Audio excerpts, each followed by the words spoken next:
I'm Vanessa Tyler. Welcome to the new season of What's Eating Harlem, where we cover the most exciting community in the world. There is so much going on here in Harlem. Let's get started. You want Cuban food? I mean the real deal? What's Eating Harlem goes to Brooklyn, and we go to Cuba. How is that for a Cuban sandwich? How long you been out the joint, huh? A few weeks? Home in Harlem from prison. Now what? You know the deal, chapter and verse, a Harlem story. The latest movie made in Harlem by Harlem. Chapter and verse. If you were born and raised or just living in Harlem and somebody invited you to travel with them to Kentucky, how would you arrive? They got the look and the mindset. Only in Harlem. That's Harlem Style with Selena Hill. I can't leave here without thanking each and every one of you. Thanking the Lion of Lenox Avenue for nearly half a century of service. All of that and more on this season's What's Eating Harlem.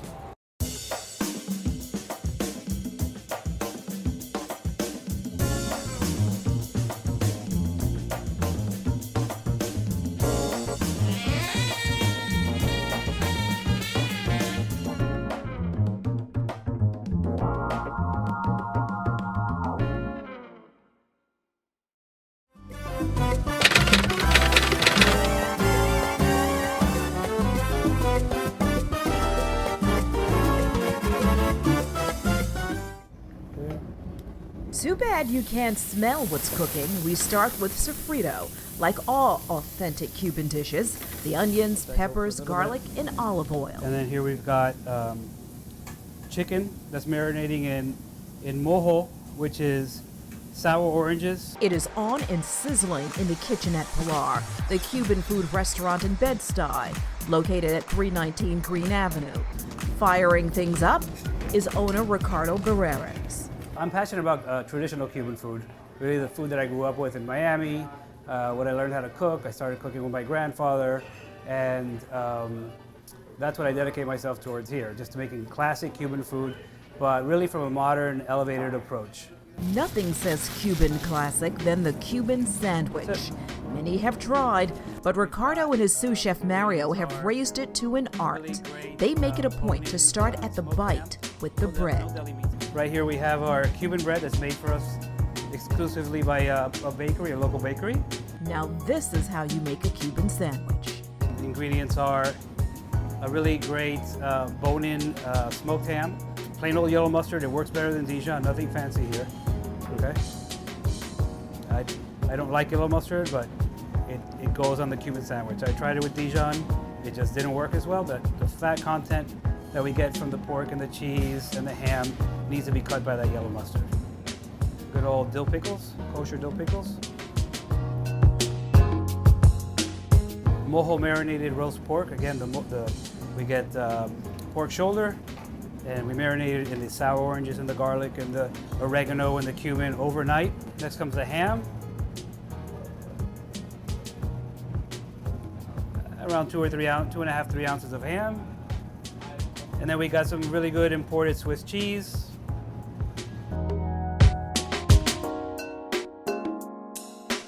And then we're gonna take it to the press.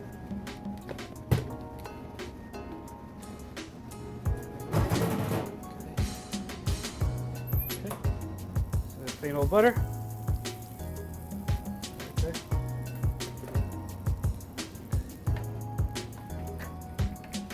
And that's gonna take about 10 minutes. Cuban cooking is in his blood. Here he is as a teenager, roasting a pig. When I was 17, in college, we went to the University of Florida with a bunch of my Cuban friends. We were like some of the few Latins there, right? We were in Gainesville, Florida by Georgia. And we were making huge pig roasts, and it's always been part of me. And people have always said, hey, let's open a restaurant. But it really was never part of my game plan. Ricardo took the academia route all the way up to earning his PhD in social psychology, a skill not necessary for cooking, but when passion keeps calling, you answer. That's how he ended up with a second career in the kitchen. The other dish we're making is vaca frita, which means fried cow, but it's not fried. It's just seared, really nice and brown. The deeper passion is seeing Cuban cooking at its root. Feeling the pulse of Havana. What's Eating Harlem is in Cuba as Ricardo visits this Cuban restaurant. Just like at Pilar in Brooklyn, this Cuban chef starts like Cuban cooking everywhere. Y la salsa está incluida, cuando ya era el comino. Un sofrito con comino, orégano. La salsa tiene todo incluido. Todo incluido. So it's a very typical Creole version of seafood. As Ricardo checks, confirming what is done here is what he does back in Brooklyn, he reflects on his first time in the country, now more open, welcoming him to his ancestral home. My parents are Cuban American, and you know, they basically fled Cuba. So yeah, they were displaced. You know, they left everything. Now that he is here, he is in love with the food and the country. We want to keep it Cuba. You know, it's such an authentic place that you know, hopefully they're able to strike some kind of balance, you know, to keep its authenticity and its, you know, its realness. By the way, Pilar, the name of his Brooklyn restaurant, is the name of the fishing boat of longtime Cuban resident, author Ernest Hemingway. From Cuba back to Brooklyn, where the authenticity continues.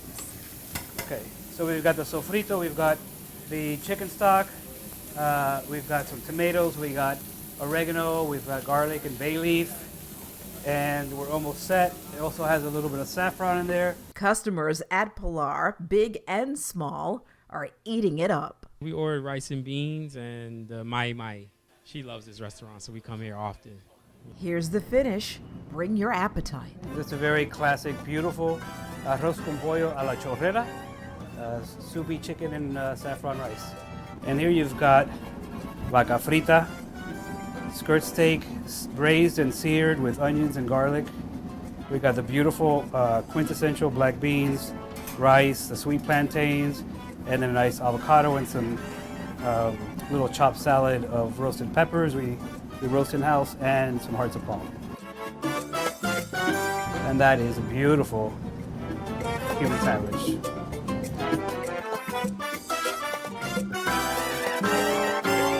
The restaurant is kind of an obvious fit for me. I love being around people. I love making people happy. It's pretty awesome. It's so immediate, and you know, it's something that I feel I do really well, and it makes people happy. And it just it was a transition I didn't expect, but really ended up nice.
My name is S.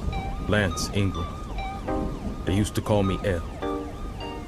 Or Crazy L from 118. The latest movie out of Harlem looks familiar and feels it too. Not just because it was shot in Harlem, it's because it's a story many in Harlem know. Chapter and verse. The movie is about Lance, a brother who grew up in Harlem, who was a gang leader, getting out of prison after 8 years. So what you go to jail for? Coming back to find out that Harlem has changed and that his attempts to change his life is going to be more of a struggle than he thought.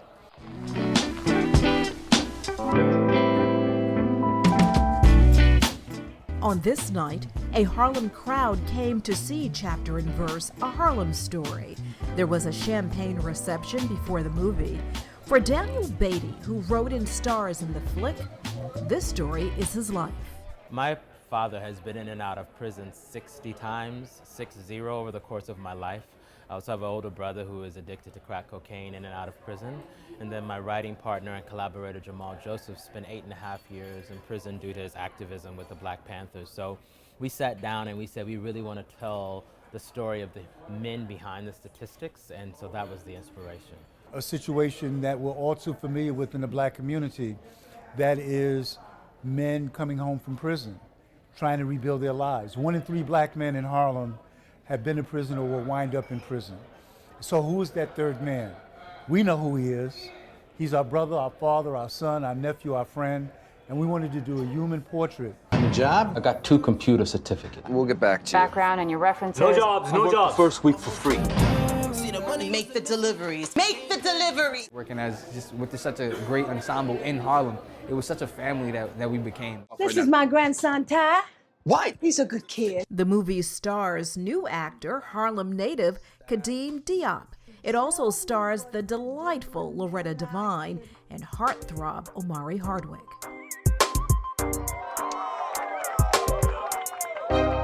Stuck finding my way, there's no other way.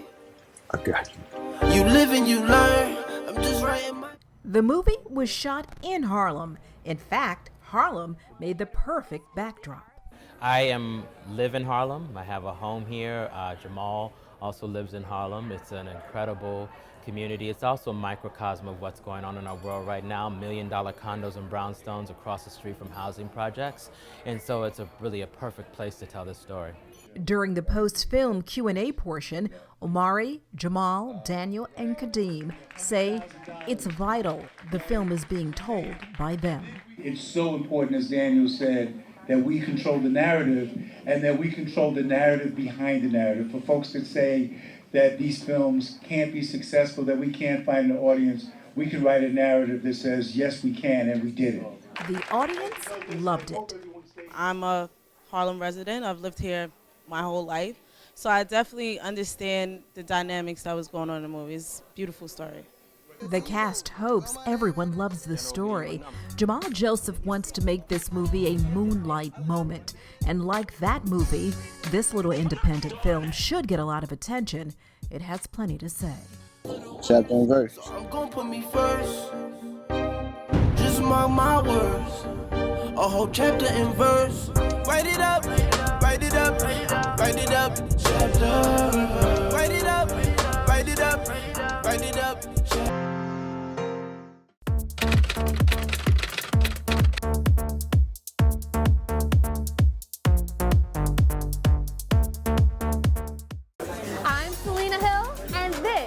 Harlem style. The Kentucky Derby is known as the most exciting 2 minutes in sports. But it's not only one of the most watched horse races in the country, it's also a time to make a big fashion statement, especially in Harlem. We're here at Harlem Haberdashery on Lenox Avenue, where the ladies are showing off their grandest hats and the fellas their finest suits. I'll speak to these fashionable Harlemites about their Derby-inspired ensembles and, of course, Harlem style.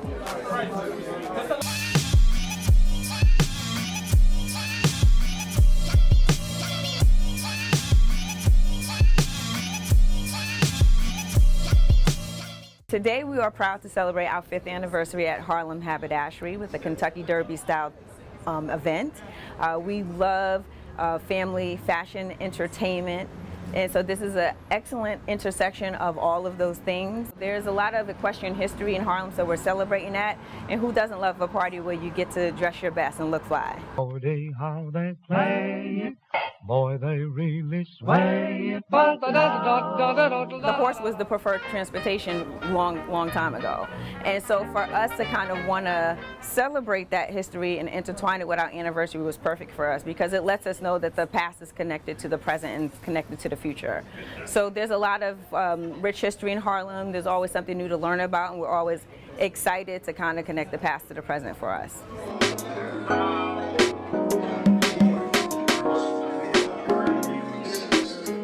The strong history between Harlem and the Kentucky Derby is the strong history between Harlem and Kentucky.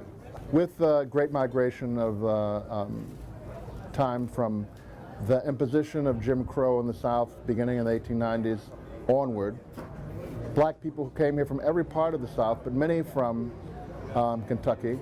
My dear late friend Marvin Smith was one of twin brothers who came here in 1933.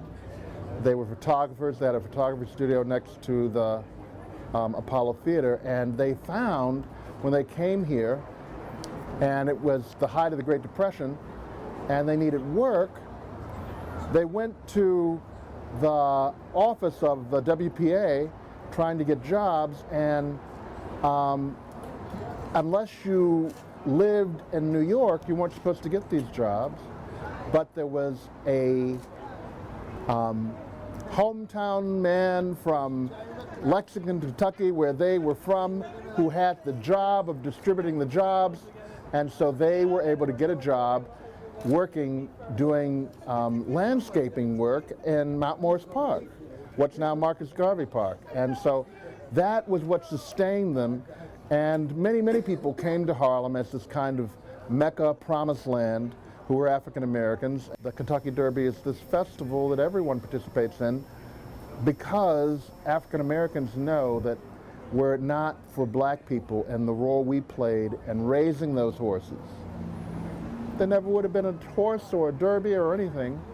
And of course, the first jockey, trainer, who won the Kentucky Derby was a black man.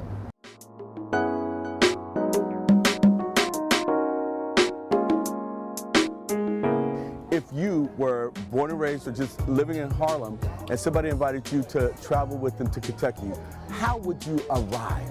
You know what I'm saying? People get so stressed out, they want to put on these big hats and these top hats and all these little silken suits. And that's not how we do it in Harlem. In Harlem, we create stories. So my best bet is always, you know, put together your best story. In Harlem, we create stories. So we put things together. And that's how I want everybody to come today. Excellent. So what did you put together for yourself? What are you wearing today? So actually what I'm wearing today is almost kind of last minute. These are Ralph Lauren trousers that we added a Gucci tab waist down to the side to give me a little tuxedo.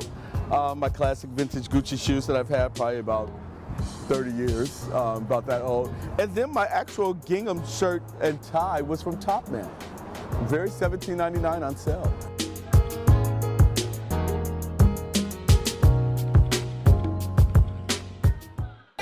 If it's trendy and it's fresh, then it must be Harlem style. I'm Selena Hill.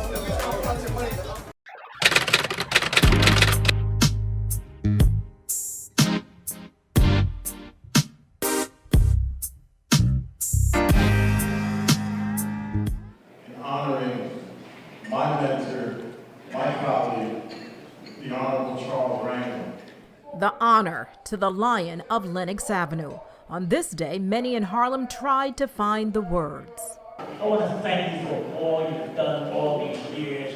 Charles Rangel is practically synonymous with Harlem. He has served his people for nearly 50 years. We're just honored to just take some time to salute someone who have given so much of his life to not just the Harlem community, but certainly to the black community across these United States and around the globe. Before he ended his career at the beginning of 2017, the Christian Times organized this special breakfast to acknowledge an end of an era in Harlem. Goes way beyond his role as a politician. He's paved the way for us in so many ways. He's the shoulders on which we stand. He's made a way out of no way for people like me. his way came straight out of Harlem. After coming home from the Korean War, where he won a Purple Heart, he attended NYU and then earned his law degree from St. John's. Then on to politics, first in the Assembly, then defeating Adam Clayton Powell for his U.S. congressional seat. In Washington, he rose quickly, a founding member of the Congressional Black Caucus, at one time heading the powerful Ways and Means Committee. In Harlem, he was part of the iconic Gang of Four, which included Percy Sutton, Basil Patterson, Rangel, and Mayor David Dinkins. They are the only survivors of a time gone by. Charlie and I have been together for so long, and I cannot tell you what a good friend he is. He's my brother, of course, but he's also my friend. And even though my life has not been a crystal stair, I can tell you without fear of contradiction that God has been with me every step of the way. Now, at 86 years old, his steps will take him on a new journey with his wife of nearly 53 years, Alma, by his side. I know he's retired. Everybody has to retire. But I know that he will be there for us still. I can't leave here without thanking each and every one of you.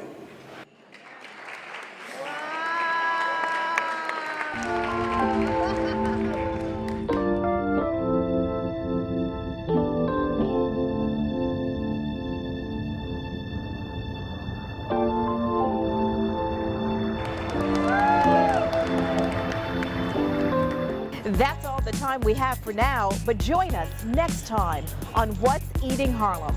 I'm Vanessa Tyler. See you uptown. Yeah. Me and you taking flight on this electric ride. World sees us tonight. We're lightning bolts in the sky, flashing with thunder. And it's beautiful all over, yeah. Let me feel vibrations going through my system.